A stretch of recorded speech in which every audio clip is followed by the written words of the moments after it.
Is there? Namchu, is it? His name does not appear in the list that was sent to me. Anyway, let's.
Okay, good afternoon, everybody. So, today is the first class for your section in this subject, that is linear control system. So, because it is the first class, today I will take the attendance first so that I can just see your names and get familiar with your face. So, before that, I'll give you a sort of brief introduction to who I am. I'll briefly switch on my video so that you can see my face, because I'm sure you may have seen me in the electrical engineering department sometime or the other, but it's been a long time since we've been to the department. So at least you have not been there. So you may have forgotten, or at least you should be knowing who your teacher is. So I just switch on my video for a brief instant.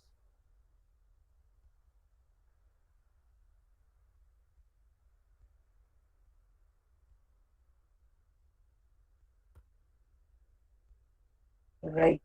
So now I think you can see my face. Right. So a very warm welcome. As far as I am concerned, I have been in the department since 1998.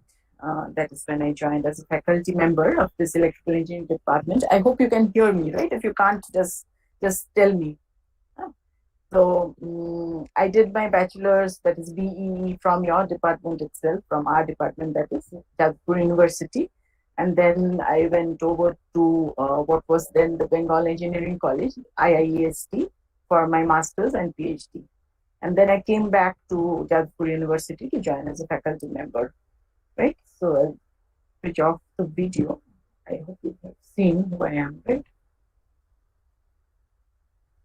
Now, what I'll do is today, in order to proceed, first of all, I'll just take your attendance. As I call your names, just briefly switch on your video, if possible, that is, so that I can just see who you are, because it's very sort of weird to teach to students whom I have not seen at all. So, I'll just ask you to switch it on for a brief moment and then switch off. Okay, so that is for today's class only. Right.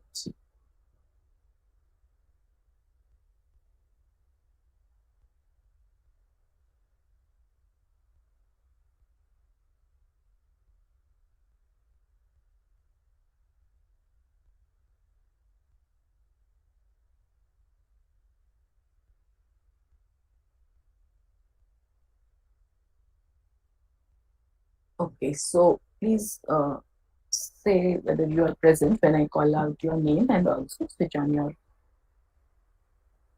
video. Okay, Orunim Poddar, are you there? Present, ma'am. Okay, thank you, Orunim. You can switch it off. Okay. Debargho Nandi,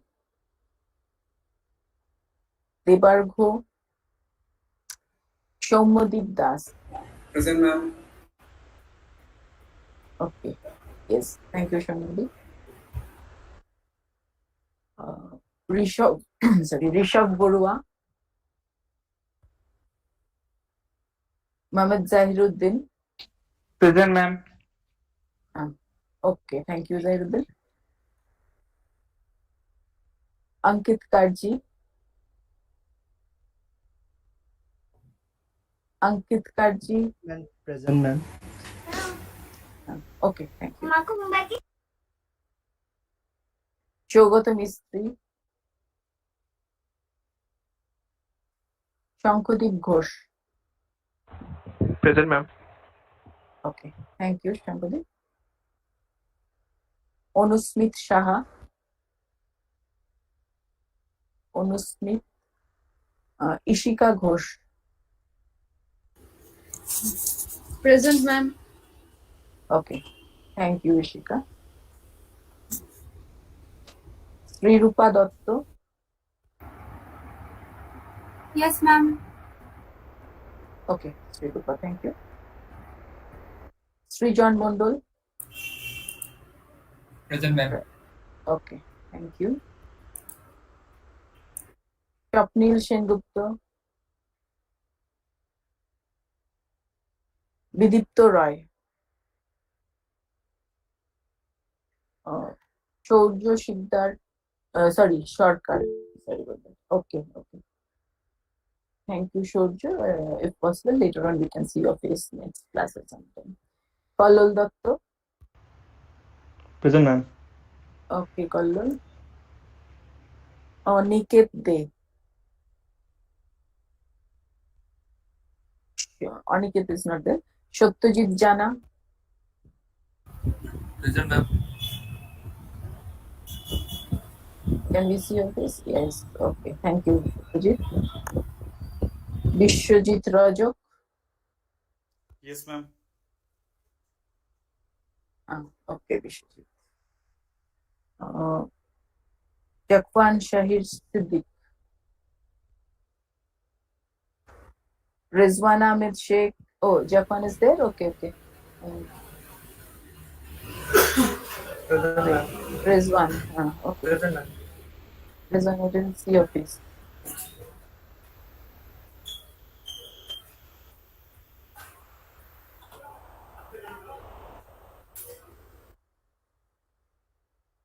Rizwan, is the video working? Can I see your face for a moment?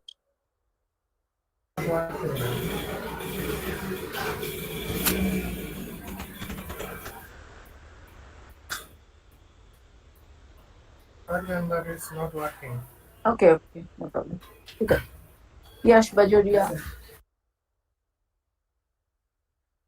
Shobhoshachi Hemram, Present, ma'am. Shobhoshachi. Can I see your face? Ma'am, video.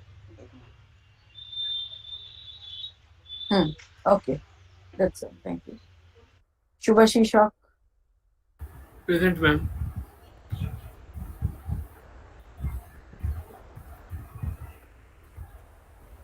Shubhashish, can I see you? Okay, thank you. Shudipto Korak, Yes, ma'am.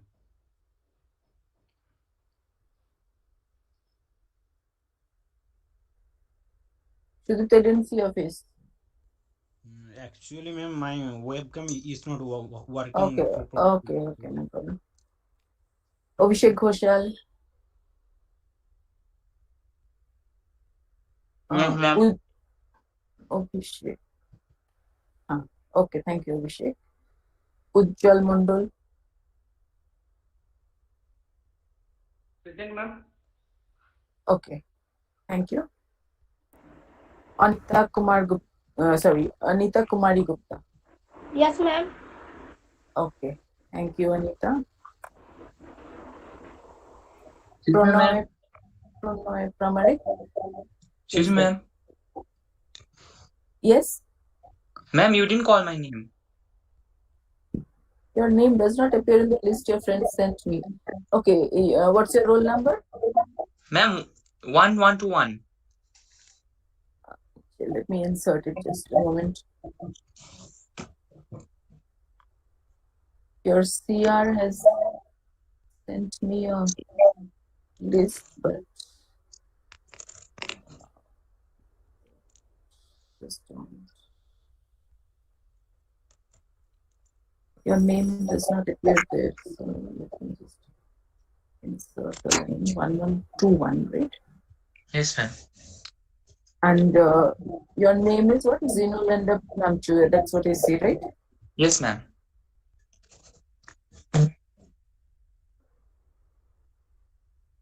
Just give me a moment. Okay, Zeno or Zino, what do you call? I mean, how do you pronounce?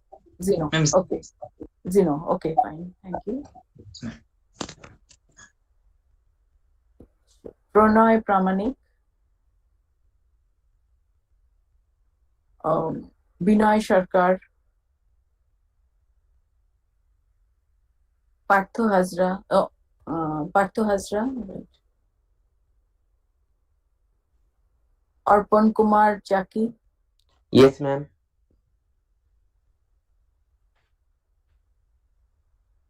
Okay, thank you, Arpan. Arpan Mondol.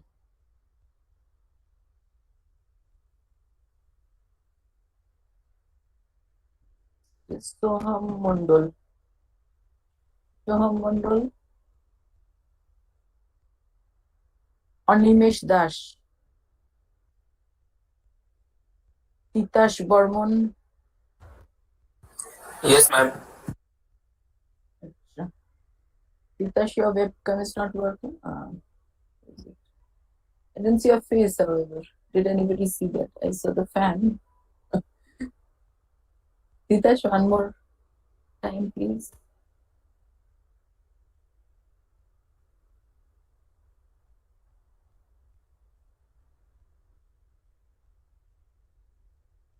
Now we can see. Okay. Actually, ma'am, I Emmanuel. was using my mobile. Actually, that's why it's a problem. Okay. Okay, fine. Emmanuel Hawk. Yes, ma'am. Okay, Emmanuel, thank you. Kazi Galib Murtasa. Present, ma'am.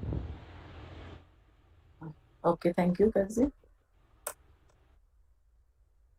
Rajababu Alam.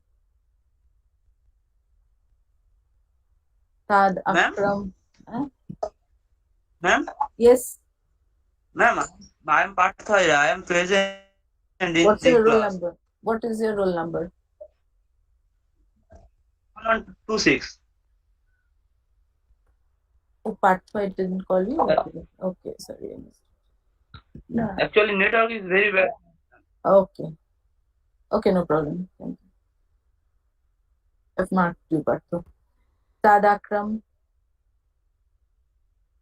Pavan Agrahari. Natwar Gopal. Shubhajit Das. Shovik Patro. Samarpan Bandyopadhyay. No, Samarpan, I think. Samarpan Bandyopadhyay. Okay. Can we see your face, Samarpan? Net connection is bad. Okay, thank you, Samarpan. Debargho Datto.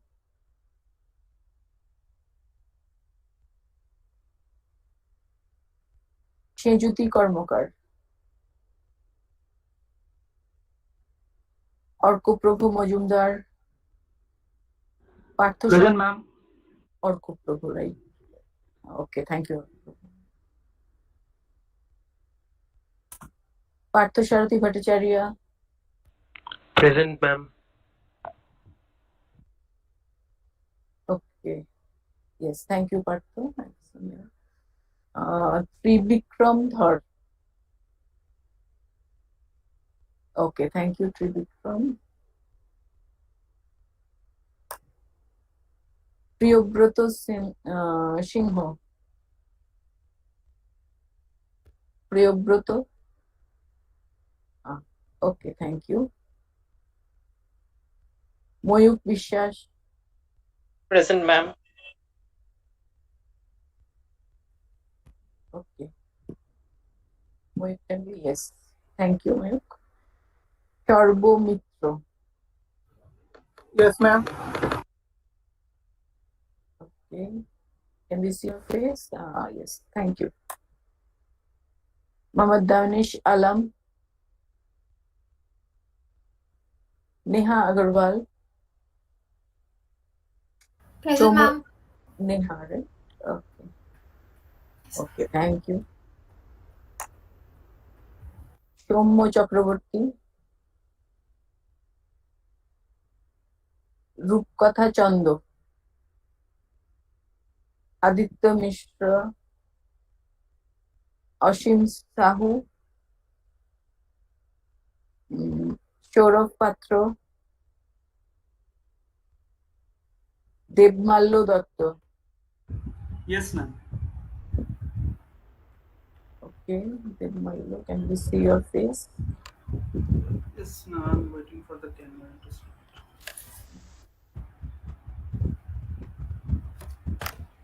Okay, yes, thank you. That's it. Rishit Ghosh. Yes, ma'am. Yes, thank you, Rishit. Anata Bera. Sorry, Anata. Who's that? Anata Mitro. Tomodip Das. Shorjo Dasgupta. Yes, ma'am. Yes, thank you, Shorjo. Rahul Das. Yes, ma'am.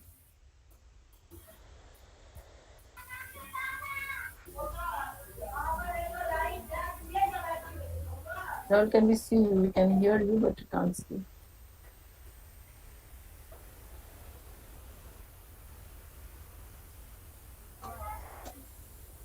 Can we see your face, Rahul? And I am turning on my camera, but it's not showing. Okay, no problem. Thank you. Raj Kamal Chaudhary. No problem, Rahul. Raj Kamal Chaudhary. Ahona Ghosh. Yes, ma'am. Yes. Okay. Thank you, Ahona. Anish Shah. Yes, ma'am. Okay, Anish. Thank you. Monish Haldar. Present, ma'am. Yes. Okay, Manish. Thank you. Shubhajit Mondol. Nurjahan Khatun. Yes, ma'am. Okay, Nurjahan. Thank you. Piyush Agarwal. Okay, so that ends my list. I hope there is no one else whose name I have not called out, because this is the list that is provided by your CR. Is there anybody else whose name has not been called out or you have not been able to respond? Okay, so now what I'll do is I'll start presenting a slide, and then as I do that, I'll be speaking to you. So let me do that. Give me a moment for that. I'll switch on the presentation as well as I'll start the recording of the class. After that, we'll proceed.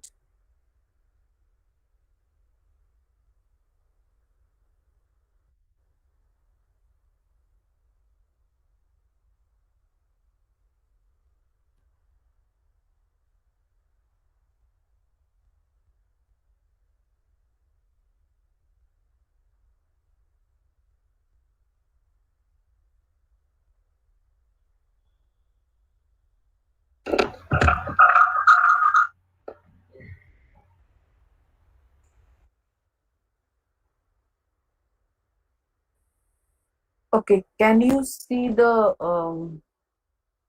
slide that I'm showing?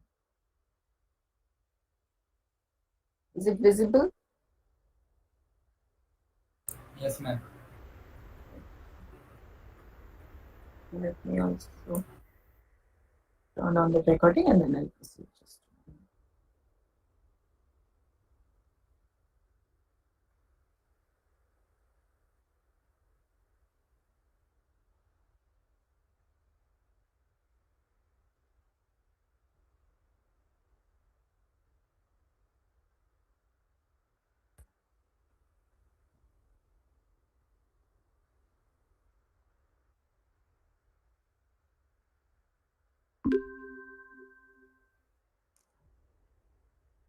Right. So first of all, regarding your class, basically,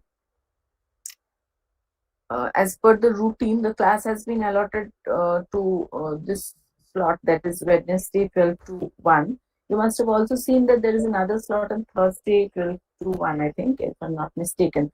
Now, tell me one thing, this class after this, that is from 1 to 2, do you have a class with anybody?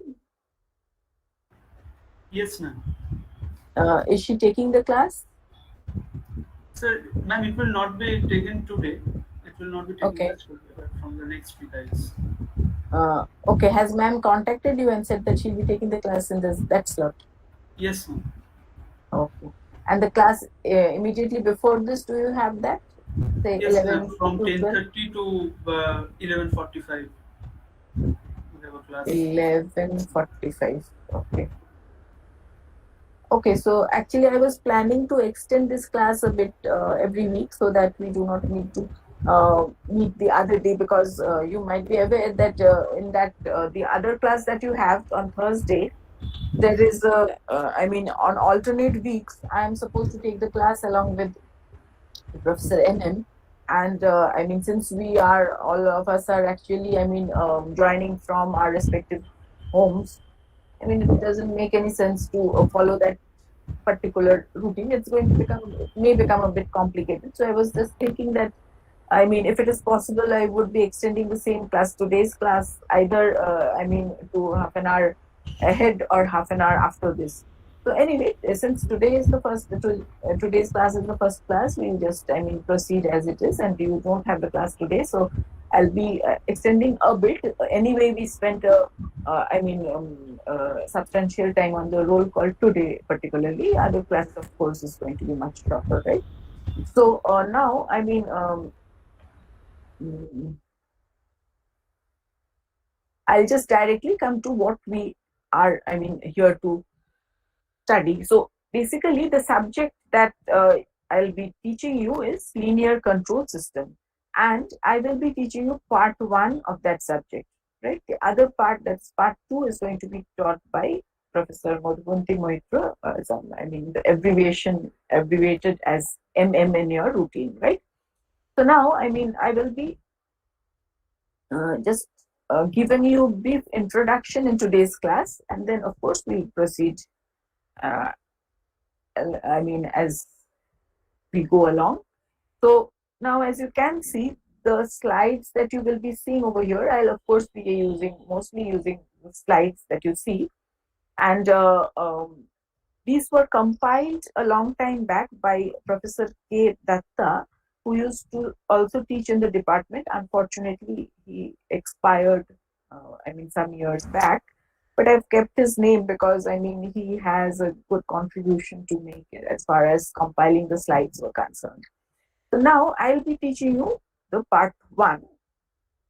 And okay.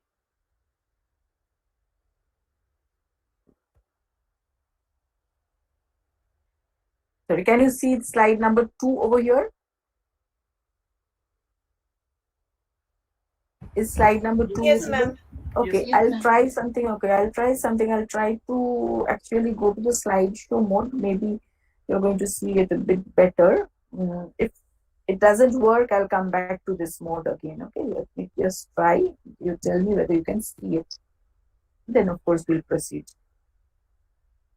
Okay, now is the slide visible? Syllabus? Yes, ma'am. Okay.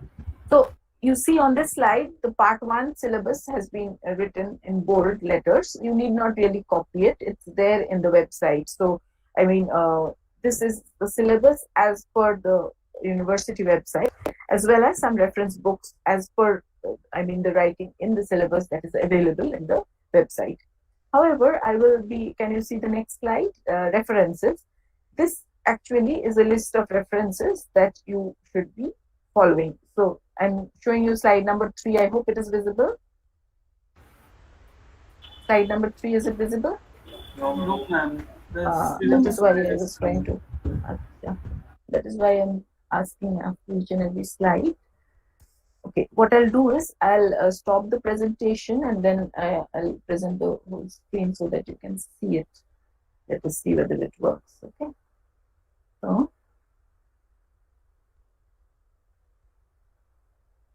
once we get along, of course, we'll know what exactly to do. Okay. So I'll just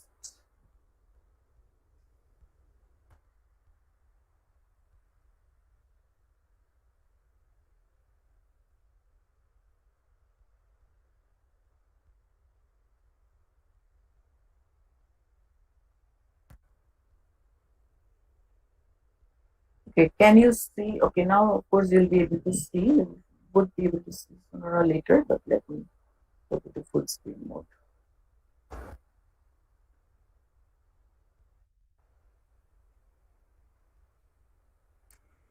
Yes, so now can you see the slide number 3? Yes, ma'am. Okay. So now this is a list of references that you should be, you would have to follow. I'll tell you what exactly is to be done regarding the list that is given over here. First of all, I'll read out what is there. The first book is by Professor Sushil Dasgupta, and the name, of course, is Control System Theory. Now, this book is not available as an e-copy, right? So, if we would have had the contact classes, you would have been able to go to the university and access the DL, and then you would have got an access to this particular book, the first one I'm speaking of, because we have quite a few copies in our departmental library. Nevertheless, it wouldn't harm if you do not really have access to that, because most of the things that I'll be teaching from there will be there in my notes anyway. Now, as far as the second book is concerned, Nagrath Gopal, third book, that is Ogata, fourth book, that is Kuo, and sixth book, that is Norman Nize. So that is the second, third, fourth, and sixth books that I'm speaking of. Any one of these books could serve as the textbook. Okay, so I'm referring to either Nagrath and Gopal, or K. Ogata, or B.C. Kuo, or Norman Nize, or Nize as you call it. Any of those books, if you lay your hands on the e-copy, of course now, that would serve as a textbook. The other books, of course, you can use to supplement, that is maybe some problems to work out from here and there, or some supplementary material you will get from the other books. That is of the list that I've just mentioned. Okay. Now, as far as the book by Taylor and Brown is concerned, Taylor and Brown, it is a good book. It's a very old book, in fact, but it was there in the library. It need not, it's there to complete the list, but it's not really, neither is it available online, nor would you, require to possess a copy of it. So if you do get the book in your hands sometime, you can just go through the pages and see what is there, if there is some supplementary material. As far as the last book, that is the book by Naresh Sinha is concerned, I will be actually teaching only one specific part, that is control system compensation, from the book by Naresh Sinha. The rest of it would not be required. But again, Naresh Sinha's book, as far as my knowledge goes, is not available online. So you will not in any case be able to get hold of an e-copy of the book, as far as I know. If of course some of you have friends in other institutions and they can, copy the book and send a PDF, all that is, of course, I'm not taking that into account. But apart from that, now, So to sum it up, I mean, you will not be requiring Naresh Sinha's book, and whatever I'll be teaching regarding compensation, most of it is going to be there within the notes, right? So to sum it up, basically, as I told you, the first book, if you do get a hard copy, well and good, you can go through it. The control system components will be a major part of what I'll be teaching. A lot of it is there actually in the book by Professor Das Gupta, but the book is not available online, right? On the other hand, the book by Nagraj Gopal or Ogata or Kuo or Norman Mise, those are the books which could serve as textbooks, good books. Any one of them would really, I mean, more or less give you a good idea about what we would be learning over here. The others can supplement, right? So that is as far as the references are concerned. I request you to actually search online for the books. If you get your, get the books. If you can lay your hands on the books, well and good. If not, let me know. I think I have e-copies of these books that I've mentioned. That is the 4 books that are to serve as textbooks. I can actually, if you remind me later on as well, if you are not able to download, remind me, I'll send you e-copies of those. So as far as today's class is concerned, okay, before I go to the class itself, let me tell you, I will be actually giving you a PDF version of the PowerPoint slides that I'm presenting over here. 2 slides on a page, colored version, but I will not be giving them to you till I complete a particular module, in the sense that there will be a small amount of lag between when I teach and after that when I give the slides, right? So basically I'll give you the slides module by module, at least that is my plan till now. Otherwise, let us see how it unfolds. But nevertheless, you will get the slides, but before that, of course, daily you have to attend the lectures and also go through the books that have been referred to. So to start with now, the introduction. Now, as far as, okay, if in fact, before going directly to the introduction, let me tell you, to sum up what we have in our syllabus in this particular portion part, is that we will be learning quite a bit of control theory over here, but we will also be, going into the details of a few control system components. So control system components also will be covered in this part, right? In the other part, that is part 2, you will be learning a few of the stability analysis methods and so on, I guess. So now I'm going to give you an introduction, and this is an introduction to control systems in general, not only part 1 or part 2, but in general. So at any point, if you are unable to follow, or if you, in any case, I go very slow, I am aware of that. But anyway, if you are unable to follow, or if you find that there is some typo in the slide or something that is not matching with what it should be, please feel free to let me know. Okay. So today I'm starting with the introduction. So here now on the slide, you see, okay, in your second years, you had actually done a course on signals and systems. Over there, you had learned a bit about system theory. So what we would be doing over here, you would have to, the starting point would be in your system theory part of signals and systems. So right now, we'll go to the introduction directly. So basically, systems, or for that matter, control systems, are designed to make our job easier in many cases. So what we mean is that, basically, say for example, in the old days, people used to wash their clothes. Now we humans have designed a machine, that is a washing machine, so that the job of washing the clothes can be taken care of. So this machine will perform the task, sort of repetitive task with minor variations, which can be done by the machine while we utilize our time to do something else more fruitful, right? So the job of control systems is, in general, to perform a specific function to make our life easier in some way or the other, to meet certain performance objectives and do some work for us so that we are able to utilize our time better. So let me read out from the slide first. The complexity of the problems of man's existence is growing at an ever increasing rate.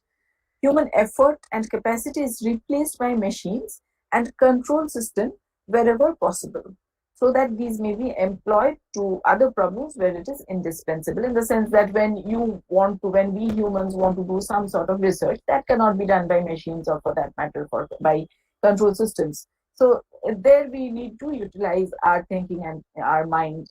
So the more repetitive tasks, the more tasks which are well defined and for which we can design systems or machines which can do those tasks, we leave to leave the task so that they can be done automatically. On the other hand, we can utilize our time to do something which is going to require our intellect. Now, more efficient and accurate control of desired quantities can be achieved by using such systems. Control systems play a vital role in the advancement of engineering and technology. So that is just, a sort of introduction that you would be finding in books as such. We will right now go into some application areas, which is going to help you to understand what I mean a bit better. So application areas is the slide that I'm showing over here. If at any time you are unable to see the slide and what I'm saying is not matching with what's written on the slide, please let me know. I'll know that this slide is stopped or there's a lag in presentation or something. Okay. So right now, some application areas is the title of the slide that I'm presenting. So here it has been mentioned that there are several application areas. Some have been listed over here. There are plenty of others which may be there as far as application of control systems is concerned. So space vehicles, missile guidance, pilotless aircraft, process control, industrial control, biological control, econometrics, etc., etc. There are lots of application areas where control systems are used. Of course, we will be going into the details later, but as far as the application areas in general are concerned, you can see some photographs on the right hand side, which are, the labeling is done. So, satellite. So, say for example, somebody is launching a satellite. Naturally, some sort of control has to be used over there. We'll come,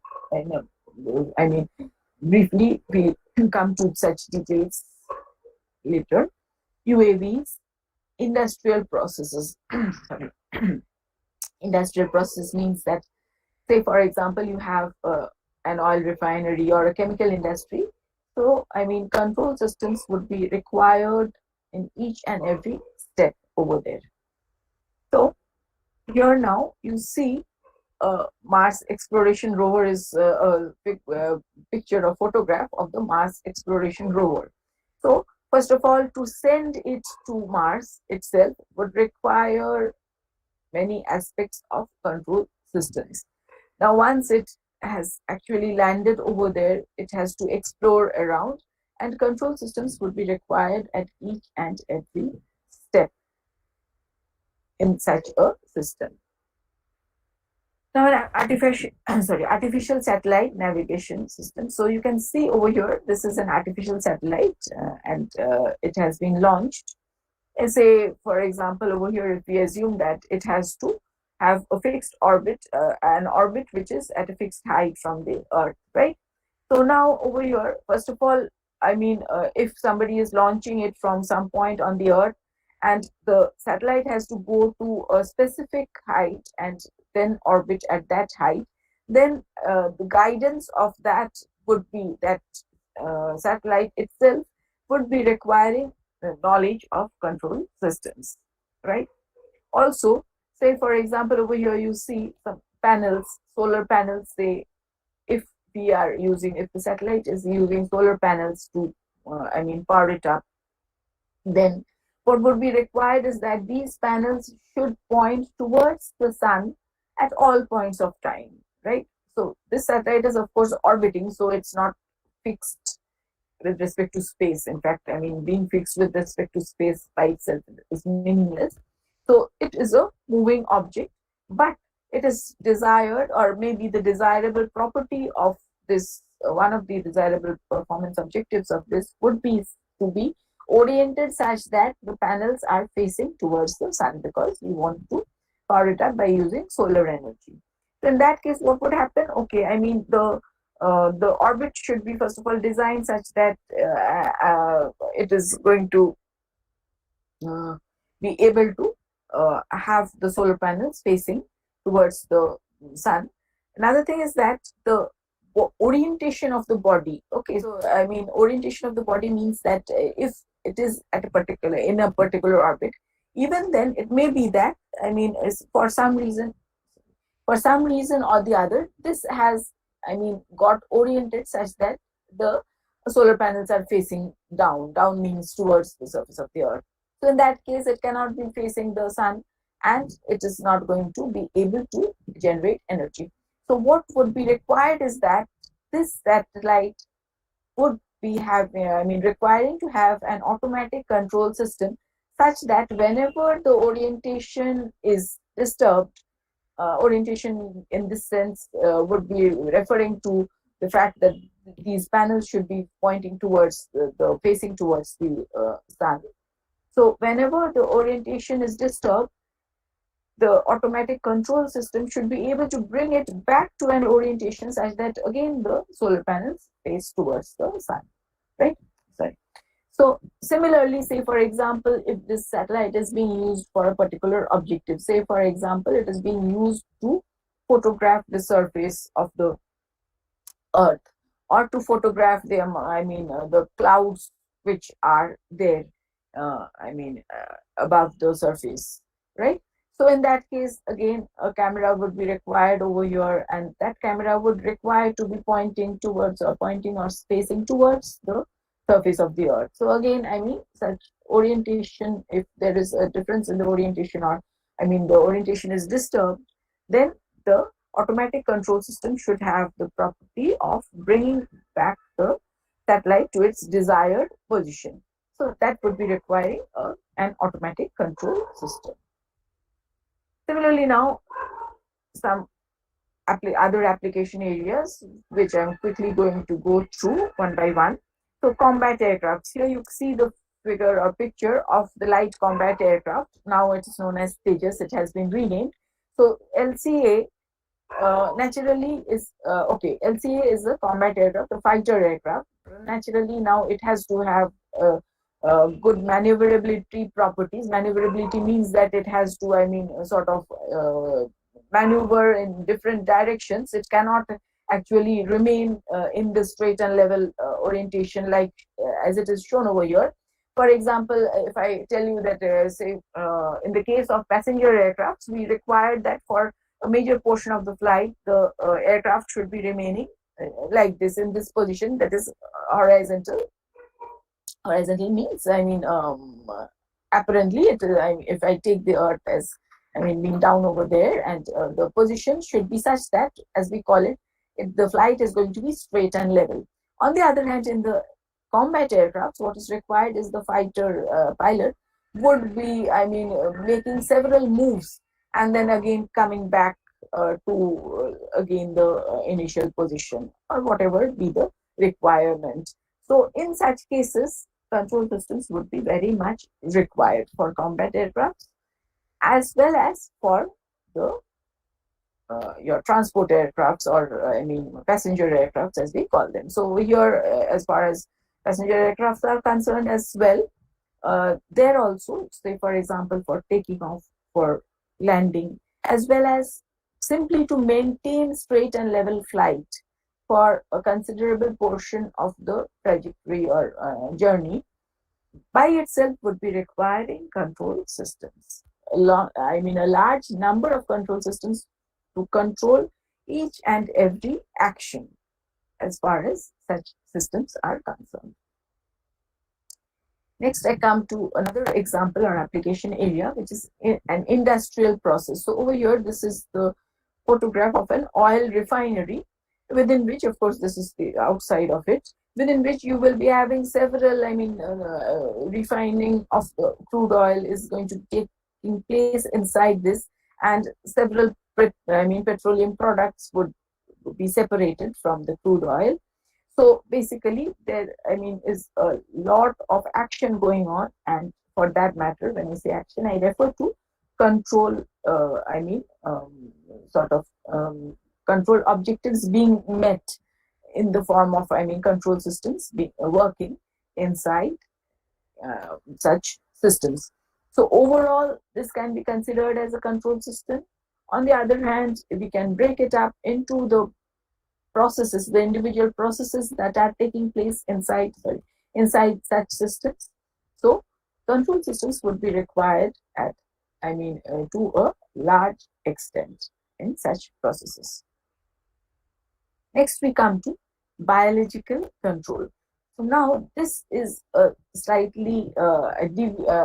deviation from the processes or the systems that we have been discussing so far, in that this particular system, the control system over here, as far as biological control is concerned, is not a physical system. It is simply conceptual in nature, in the sense that, okay, the system by itself may be referring to the props, the amount of props that are produced. Now, when we refer to the amount of props that are produced, it would be involving several factors. Okay, application of fertilizers, application of pesticides, and lots of other things, watering and so on. So all those would contribute towards the final objective, that is getting a particular yield of crops. So now, say for example, the study of the effect of use of a particular fertilizer on such a system by itself would be a control system. So in that, the study of the effect of the fertilizer is what we are doing, but that itself is formulated as a control system, and knowledge about control systems would be applicable. So here in this particular system, it is not a physical system that we are speaking about. It's not the plant that you can touch and see that we are referring to. The system by itself is something which is not a physical system. It's more or less conceptual in nature. However, we can still study it, and we can also try to improve it. We can make it perform certain objectives. The conclusion from this particular slide is that there are, of course, many other examples, some of which I'm going to refer to again. So the conclusion from this slide is that for a system to be called a control system, it need not really be, a physical entity by itself, right? So conceptually as well, we can have control systems existing. Now coming back to another system which we are familiar with, that is a refrigerator. So refrigerator is by itself a control system. Now it uses something that we call an on-off control system, right? So an on-off control system, in an on-off control system, of course, on-off control system is a nonlinear control system. We'll be learning about some of these things in later and subsequent lectures. But nevertheless, as far as on-off control systems are concerned, they are what we call nonlinear systems. I'll come to what nonlinear and linear systems are. You are also familiar with the terms linear and nonlinear, but anyway. So on-off control system now is the control system that is being used in a refrigerator. As I told you, that's an on-off, that is a nonlinear system. Nevertheless, now what is the job of such an on-off control system? So here in this system, there will be a range of temperatures within which we try to keep the temperature of the inside of the refrigerator.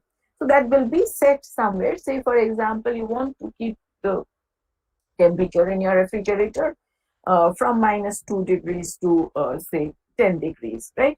So now, that is set somewhere inside, and according to the setting now, there will be the on-off control system which will actually be operating. It will be switching on or off a compressor which is going to take care of cooling the inside of the refrigerator. So the moment the temperature of the inside rises above the range specified, what will happen is that the compressor has to be switched on by the on-off control system, so that cooling starts occurring. And now, the refrigerator is being cooled Now it is going to, the temperature is going to go down and down till it goes beyond the lowest range. It becomes lesser than that, in which case now again the on-off control system will be operating such that it switches the compressor off and cooling no longer takes place. So by itself, the refrigerator uses a control system. Of course, just referred to the gross aspect of it, namely just the cooling of the refrigerator. Apart from that as well, there could be several other subsystems which are involved, which I'm not showing or mentioning over here so as to avoid confusion. Next, we have another example, that is the DVD player.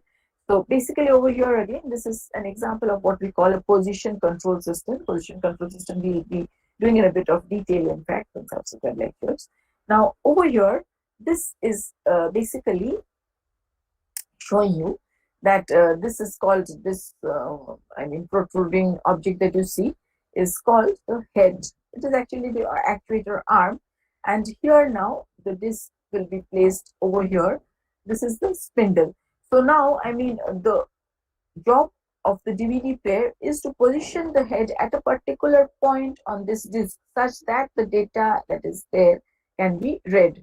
So for that, now precise positioning of this head at a specific point here is required, and for that this has to be actuated by what we call an actuator, meaning that you would have some mechanism by means of which this is going to be moved and moved to and positioned at a specific position depending on the requirement. So it will be requiring a control system, a position control system for that matter.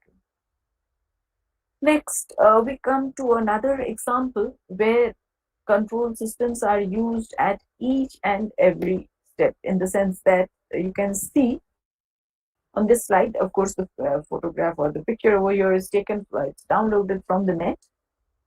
But now you find here several things are written, right? So if we just look at that in a bit of detail, you see engine control. So engine control means the engine is over here. By itself, it is going to have a separate controller which is going to do the job of engine control, right? Next we have, adaptive cruise control. So cruise control is basically referring to the fact that if we have a cruise control system, it means that the car should be actually running at a specific velocity which is specified. So if we specify a particular velocity, say for example, if we want that the car runs at 40 kilometers per hour, then the job of the cruise controller would be to keep this velocity in or around the 40 kilometers per hour, irrespective of the fact that due to several factors, the speed may either increase or decrease. Say for example, if you have a rough road and the friction has, it has increased, what will happen to the velocity? The velocity is automatically going to fall. It is going to decrease.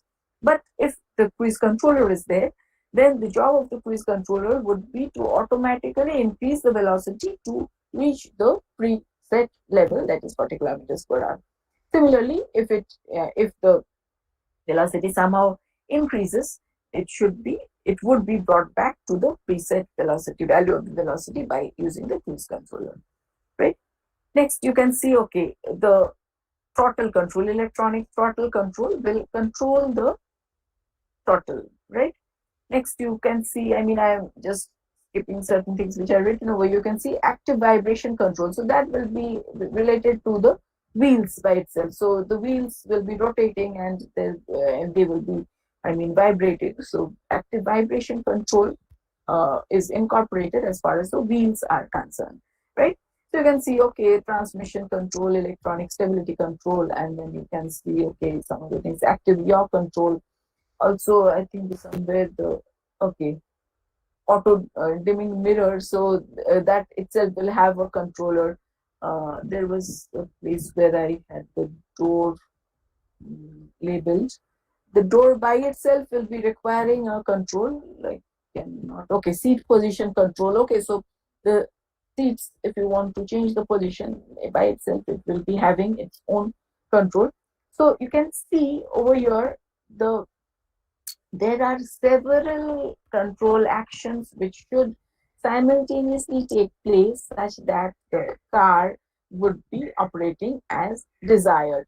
So to sum it up, control systems are required in each and every step to make our, living much easier, because control systems help us to achieve certain performance objectives by means of which we can actually get some work done or some task achieved without, sort of being physically involved.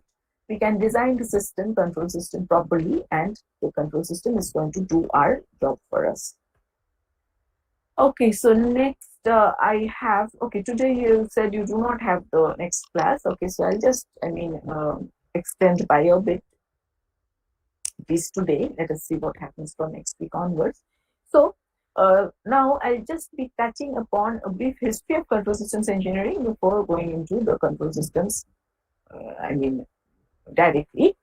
So over here, this history, of course, does have historical importance. That is one thing. Another thing is that in this, we will be seeing some very early examples of control systems, and it is sort of fascinating. You will feel fascinated if you just try to understand how these scientists or engineers, they manage to, develop or design such control systems without having too much of theoretical knowledge whatsoever, right? So you can see in 1770, James Watt invented the flyball governor. Now, what does a flyball governor do? It controls the speed of the steam engine, right? So right now I'll just go to another slide where we have an animation. I don't know whether you can, yes. Is this slide visible? Slide number 18, I'm showing you the flyball governor, where there's an animation. You can see the fly balls actually either closing in on this shaft or moving away. Can you see the animation? Is it visible? Yes, ma'am. Okay. So here now in this system, you see that basically many of you would have actually studied about the flyball governor, I guess, in your school level. But nevertheless, there are quite a few each year, I find. I'm not asking over here because, if you respond, I will not be able to understand how many exactly are familiar with it, how many are not. So in general, I'm trying to give you a very brief overview of what is happening over here. Maybe I'll be asking some questions if required. So now you see over here, cursor, okay, this is representative of the wheel. Okay, this disc over here, it's labeled as the wheel, and the shaft of the wheel is the axle, as we call it. This is the shaft. Okay, so now you can see by means of a mechanical coupling, that axle is actually coupled to this point, which regulates the opening and closing of this particular valve, and that valve is a valve which regulates the flow of fuel. So obviously now, if say for example the valve is in this position, meaning perpendicular to the opening, then it is going to allow fuel to flow flow through it, right? So flow into the engine or chamber, so that combustion takes place, etc. So now, if the valve is positioned almost parallel to this opening, like this one, it is not exactly going to fully close the opening, but it is almost closed. In that case, basically the fuel flow will decrease. So now flow of fuel will actually decrease the amount of fuel which is burnt, and in turn it will decrease the speed of the car. So that's a simplistic assumption that is, on which this is based, but overall it is going to actually follow what is being assumed as well. So now, depending on the speed of the car, the speed of the wheel, that is the angular velocity of the wheel, is also going to change. It is not exactly going to be mapped, directly. What I mean is that the wheel of the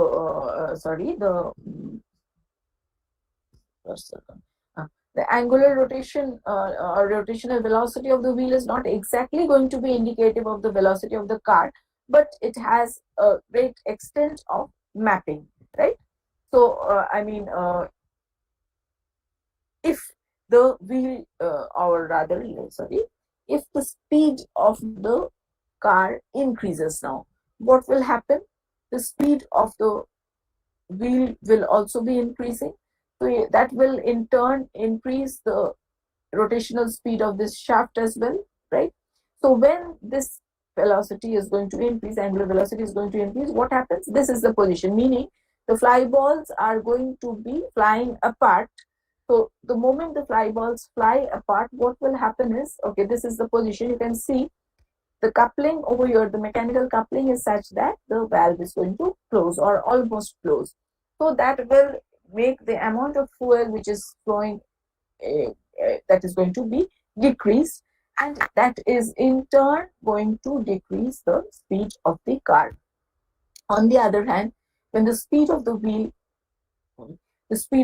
over here decreases, the fly balls are going to close in. Closing in would imply that the coupling is such that basically, okay, we'll wait for that position. Closing in, okay, this is the position of closing in. I hope there's no lag in the video that you're seeing. Closing in would imply that the fuel valve would be almost perpendicular to the opening, which implies that more fuel will be flowing. So more fuel will be flowing would imply that the speed of the car would be increased. So here we have a mechanism which automatically controls the speed of the car, meaning that it tries to keep of the car either constant, car meaning the vehicle, whatever vehicle you are using it in, it tries to, this flyball governor tries to keep the speed of the vehicle almost constant and makes or takes a corrective action such that whenever increase in speed occurs, the automatic control action decreases it. Whenever decrease in speed occurs, the automatic control action increases it. So basically, this flyball governor is the earliest known example of a feedback control system. So it controls the speed of an engine by regulating the amount of fluid, that is the fuel or working fluid admitted, so as to maintain a near constant speed, whatever the load or fuel supply conditions. So that is as far as the flyball governor is concerned. Now, James Watt invented this flyball governor in 1770. So you can understand as well. I mean, basically, it was as early as that this flyball governor had been designed. However, it is interesting to know that James Watt was an engineer. He was not interested in doing the mathematical or theoretical analysis, right? So you see over here in 1868, that is almost 100 years after the actual flyball governor was designed and working and serving its purpose, Maxwell was able to explain the instabilities exhibited by the flyball governor using differential equations to describe the control system. So basically, what Maxwell did was he wrote down a set of differential equations to explain the behavior of the flyball governor. So here itself you see that, I mean, as far as control systems is concerned, designing of control systems involves two aspects. One is that you have to have intuitive knowledge, and I mean, you have to be an engineer, so such that you can design the system even if you do not understand the mathematics of it. On the other hand, of course, yes, in order to explain what is happening, knowledge of mathematics is also required such that you are able to explain the theoretical aspects of the behavior. So control systems by itself, control engineering by itself requires both these aspects simultaneously. Of course, as far as this course is concerned, we would be, I mean, having to sort of satisfy ourselves with the theoretical aspect of it. But nevertheless, I mean, the engineering aspect of it is, I mean, as important as the theoretical aspect. Now, during the First World War, basically, the importance of control system was greatly felt. So you can see in 1920, Minorski, this was the name of the person who designed the system for automatically steering ships, as well as to, I mean, he designed systems which could position the guns on shipboards automatically. So what is so great about positioning the gun on the shipboard? Shipboard means what? The deck of the ship. Okay, so basically, first of all, automatically steering of the ship was done by the control systems that were designed by Minorski.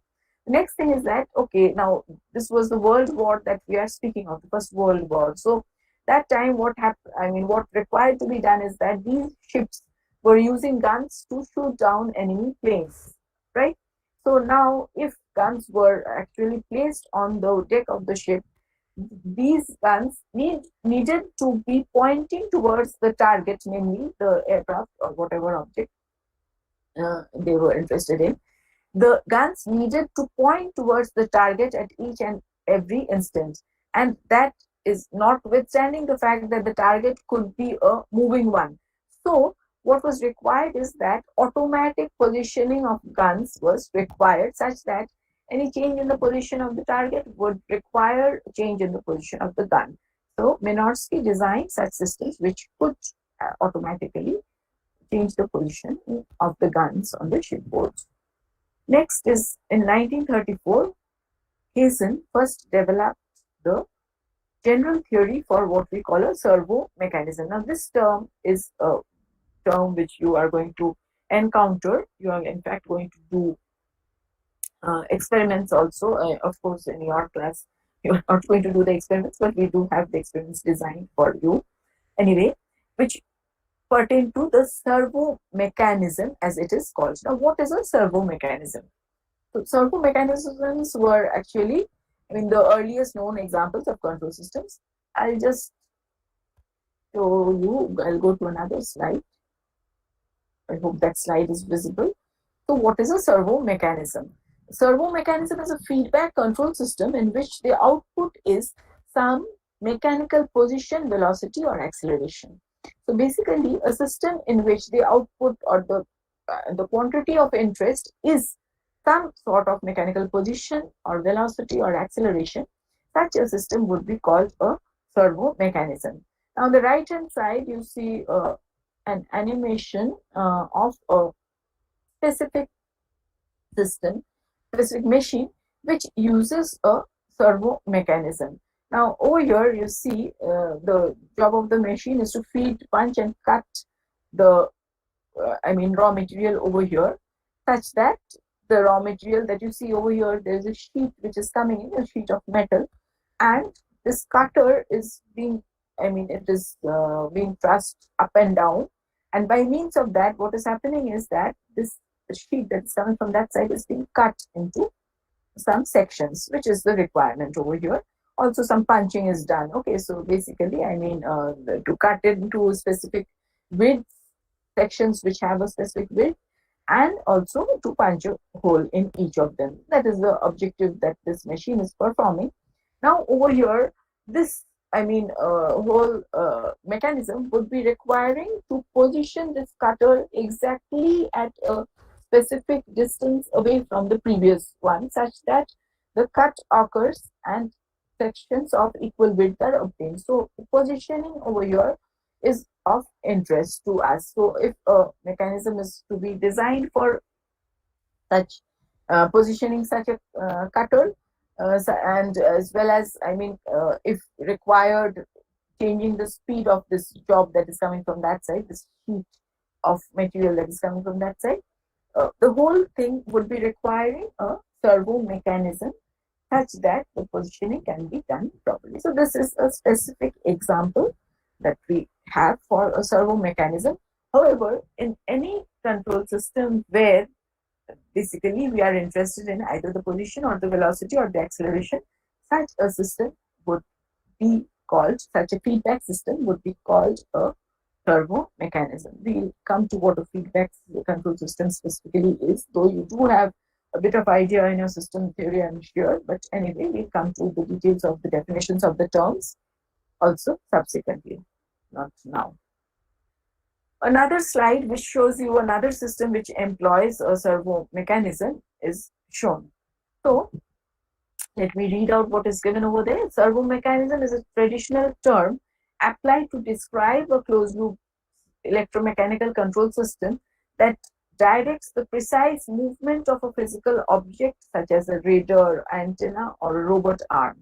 Typically, either the position or the velocity or both is controlled. So basically over here, the system that you see over here has an antenna. You can see the dish over. Sorry. You can see, is somebody saying something? Okay. So you can see the antenna over here, and you can see that the shaft over here is coupled to a gearing mechanism. You can see 3 of those gears over there. It's just indicative as far as this picture is concerned. And you can see that the gears are actually attached to motor. And on this side, you see a position sensor. So if I just, look at this overall system, I will see that there is a control panel over here. And the control panel, by the control panel, we will just punch in, say, for example, the requirement. Maybe the antenna requires to face 20 degrees east. So that will be what the control panel will be doing. We can set the reference signal by means of the control panel, by changing the control on the control panel. Now that control panel is giving the signal to the controller such that now the motor is going to change the angular orientation of this antenna, the positional orientation of this antenna, by means of this mechanical setup that is done over here. Namely, the motor shaft is coupled to the gearing arrangement. There is going to be a gear train, and that gear train is going to change the position, meaning the angular position of the shaft of the antenna over here. So here you will have the antenna movement. Now, how will the system know whether the desired position has been achieved? So for that, now we require the feedback. Now the feedback over here, you see, is actually coming from the shaft again via a position sensor. So the position sensor will be reading the position of the antenna and sending the signal to the controller. So the controller will actually compare between the desired or the reference signal as well as the position that has been achieved by the antenna, which is being fed from via the position sensor. The controller will compare those two and then send the control signal to the motor, whether to rotate more or rotate less, or clockwise or anti-clockwise, and things like that. So, but nevertheless, as far as such a system, we'll actually go into a bit more of detailing of such systems. We are actually going to sort of derive the models for such remote positioning systems. But for now, as far as the introduction is concerned, you must have understood that positioning of the antenna is of interest to us for this particular system, and hence this is called a servo mechanism. So a remote positioning system requires a servo mechanism for its operation. So typically for this particular system, either position or velocity or both are controlled, right? Now coming back to our list over here, this servo mechanism, the earliest design of servo mechanism was done by Hazen in 1934. And actually the servo mechanism was the earliest sort of system from which modern control systems came. So basically the servo mechanism you would still find being used for many positioning jobs. It is really used such that we can achieve either position control or velocity control or such objectives. Now coming, going more down the list, you find that in 1940s, basically mathematical and analytical methods were developed and practiced, and control engineering was established as an engineering discipline in its own right. So here now, this was the year 1940s actually, when both mathematical as well as analytical methods were developed and people started practicing it, and they also recognized they realized or recognized the importance of control engineering. So control engineering as a separate discipline in its own right was established only in the 1940s. Though you can see in the 1700s itself, control systems, since then, control systems have, people have started designing as well as using control systems to a certain extent. But nevertheless, study of control systems came into being only as late as the 1940s. And then finally, with the advent of, computers, both analog and digital computers, highly sophisticated control systems can now be devised and implemented. So this is where we are now. Okay, these are the extra slides. So now we come to the difference between classical control theory and modern control theory. So control theory can actually be broken up into, it can be divided into two broad aspects. One is classical control theory, the other is modern control theory. So now, as far as systems are concerned, or control systems are concerned for that matter, you have actually studied in your signals and systems about several ways in which modeling of systems can be done, right? Now, some of those models are basically, you can have a transfer function model, you can have a state space model, you can have models in other forms as well, maybe a differential equation and so on. So now, basically, the control theory developed in the 1950s, which deals with single input, single output systems, is known as classical control theory. So it is besides the point, or rather, not besides the point, in fact, very much pertinent. You would be appreciating that if I look at a particular system, naturally now the system would be having, could be having several outputs as well as several inputs. But as far as classical control theory is concerned, it deals with the concept that a system has a single output which is of interest to us, and a single input which is able to make us, by changing that input, we are able to get the desired objective. So that branch is called classical control theory. That is, classical control theory deals with CISO systems, or single input, single output systems, right? So can you tell me which sort of a model would be used, mathematical model would be useful when we analyze or design CISO systems? Can anybody tell me that?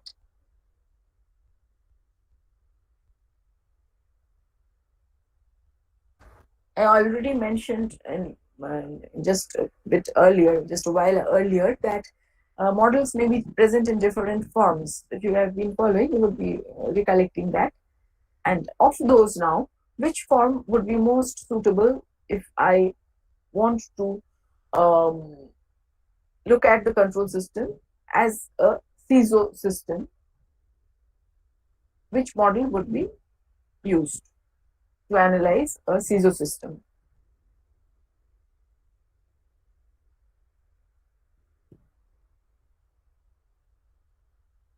If you recollect, I had stated that you can have either the model either in the your transfer function form, or the state space form, differential equation form, and so on. Difference equation, or there are other ways of modeling as well. It may be in the form of a computer program and so on. Such things are also there. But nevertheless, now, as far as CISO systems are concerned, and from the two, most widely used methods of modeling, namely the state space method and the transfer function method, which of those models are going to be more relevant, or rather are going to be used if we deal with the problem from the classical point of view, classical control theory point of view?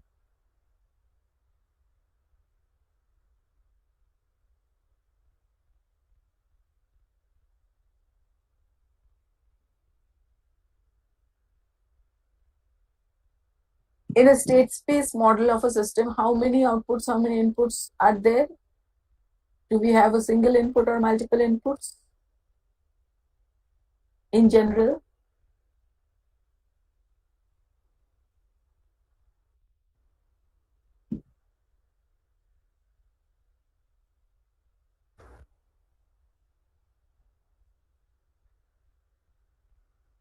What happened?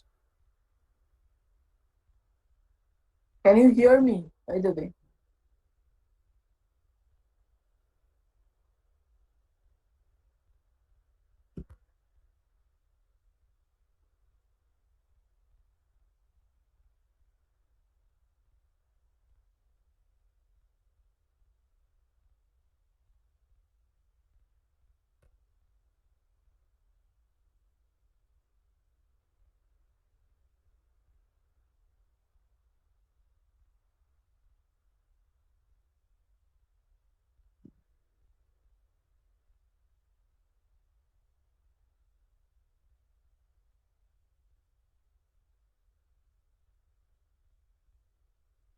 Can you see the slide?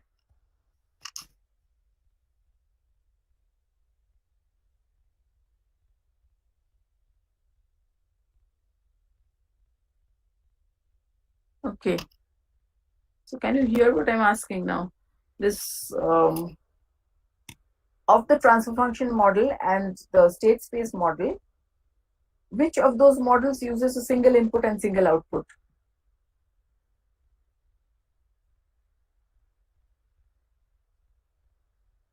Ma'am, both can be used. No, in general, I'm speaking of a transfer function. Can you have multiple inputs and multiple outputs in a transfer function model? No, ma'am. Then, But in isn't it? state space, we can have. State space is a generally, it is used in general for a MIMO system, that is a multiple input, multiple output. For a special case, it may be that there is a single input, but as far as the method is concerned, state variable analysis gives us a mechanism for analyzing a system from the MIMO point of view, right? For a specific system, it may Yes. be a CISO system, that's a different special case of that. But I mean, in general, we can deal with multiple input, multiple output systems as far as state space analysis is concerned. On the other hand, for transfer functions, we have to define a single output and a single input, right? We cannot have multiple inputs and outputs defined for transfer function model. Okay, so that is what I mean. So basically, as far as classical control theory is concerned, it deals with CISO systems and actually deals with transfer function models, which are to be handled, and analysis is to be done by using those. On the other hand, since the 1960s, modern control theory has been developed, which deals with multiple input, multiple output systems. So that is, of course, I mean, as far as state variable analysis is concerned, naturally, that is in general applicable to MIMO systems, right? It's not that it cannot be, it's not applicable if there is a single input and single output. That's not the case, but in general, it is applicable to MIMO systems.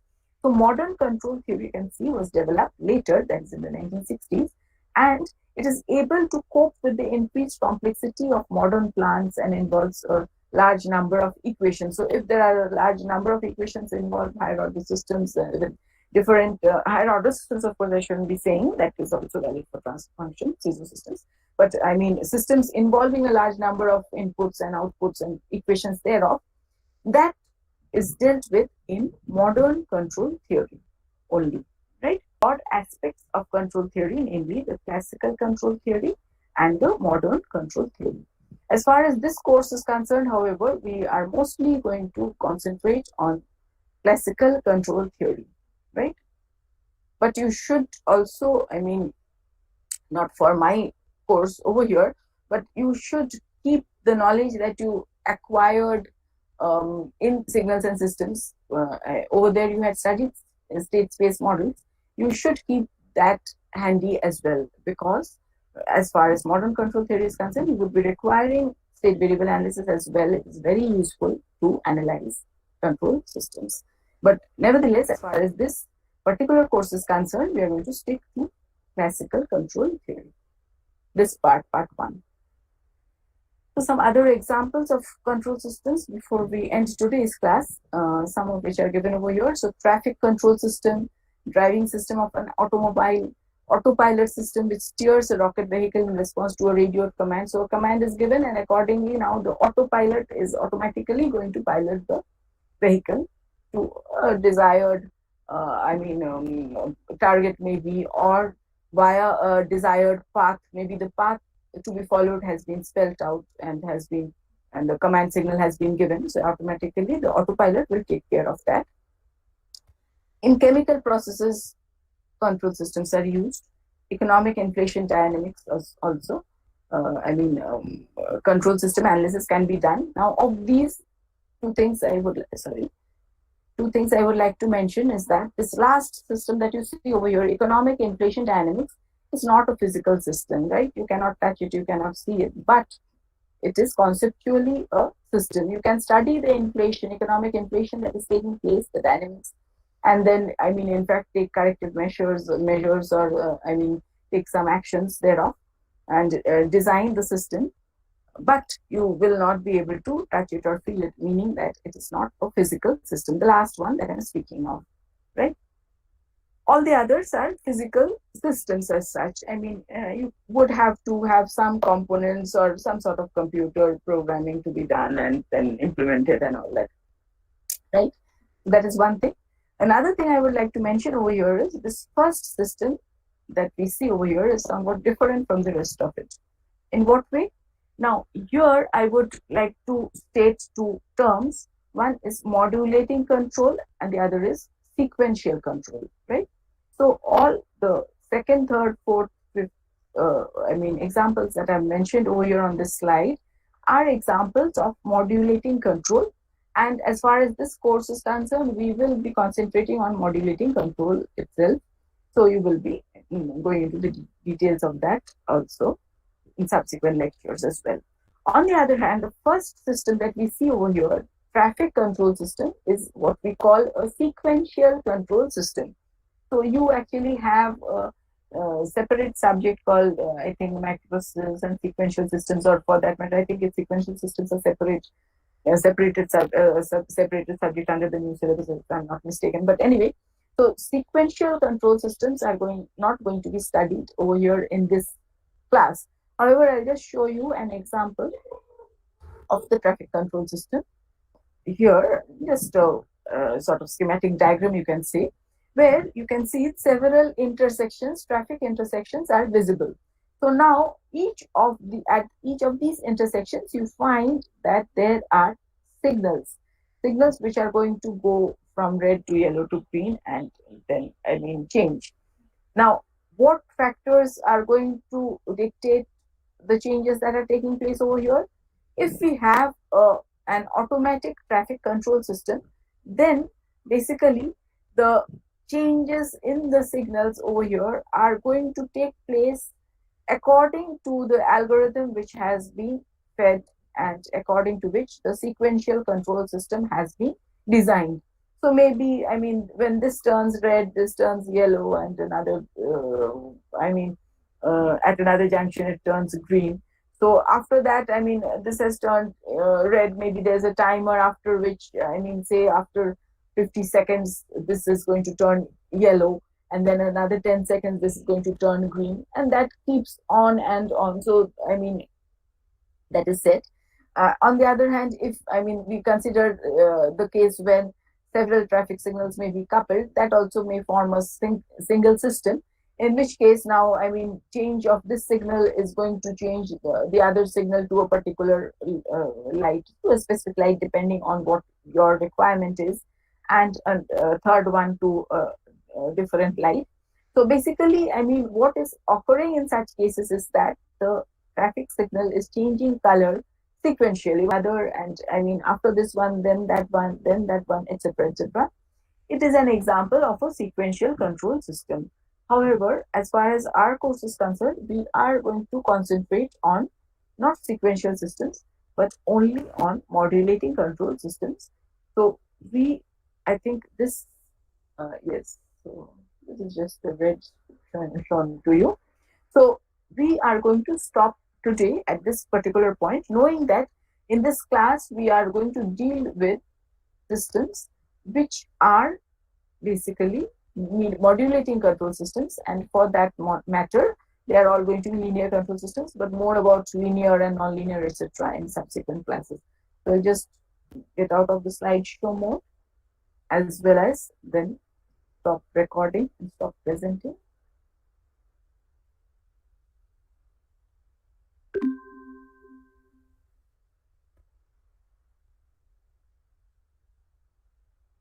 Okay, so that was it. I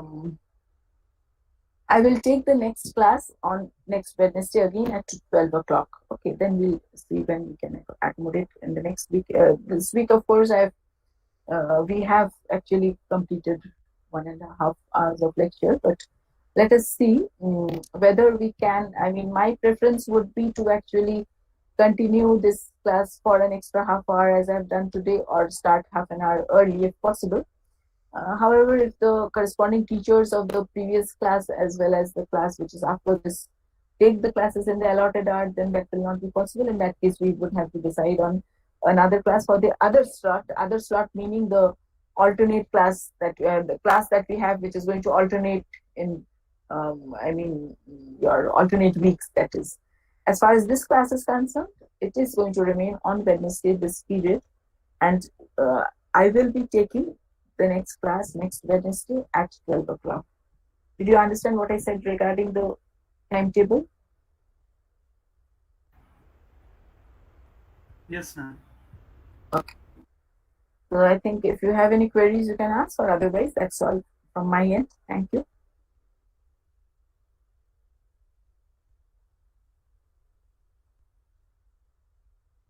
No? Okay. So that's all. Thank you.